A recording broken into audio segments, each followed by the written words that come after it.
Hi Thalapathy. Welcome to my channel. நம்ம சேனலில் நம்ம தளபதி விஜய் பற்றின லேட்டஸ்ட் அப்டேட் பற்றி தான் பார்த்துட்ருக்கோம்.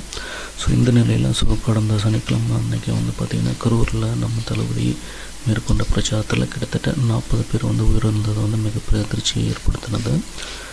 இந்த நிலையில் தளபதியோட கட்சி டிவிக்கு பற்றியும் பல விமர்சனங்கள் வந்துட்டுருக்க நிலையில் தளபதி விஜய் தற்போது பல உத்தரவுகளை கட்சி நிர்வாகிகளுக்கு போட்டிருக்கிறதா தகவல் வெளியாக இருக்குது. அது எந்த மாதிரியான உத்தரவுகள் அப்படிங்கிறத பார்க்கலாம்.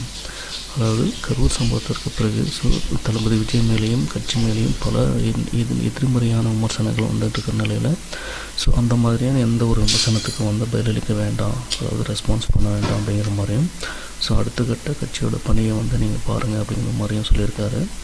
அதே சமயம் கரூரில் 2 குடும்பங்களுக்கு கரூர் மாவட்ட நிர்வாகிகள் தேவையான உதவிகளை பண்ணணும் அப்படின்னு சொல்லியிருக்காரு.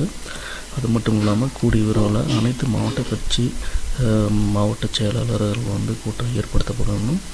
அந்த கூட்டத்தில் இனி அதாவது இனி ஏற்பாடு செய்யக்கூடிய பிரச்சார கூட்டத்துக்கு தேவையான அனைத்து வசதிகளையும் ப்ராப்பராக பண்ணணும். பக்காவாக பிளான் பண்ணி பண்ணணும். மறுபடியும் கரூர் சம்பவம் மாதிரி இன்னொரு சம்பவம் நடக்கக்கூடாது அப்படிங்கிற மாதிரி ஒரு விஷயத்தை தளபதி சொல்லியிருக்கிறதா தகவல் வெளியாக இருக்குது. இதன் அடிப்படையில் பார்த்தா தளபதி விஜயோட அடுத்தடுத்த மூவ் பார்த்திங்கன்னா வேறு லெவலில் இருக்குதுன்னு பார்க்கலாம். வெயிட் பண்ணி பார்ப்போம். தேங்க்ஸ் ஃபார் வாட்சிங்.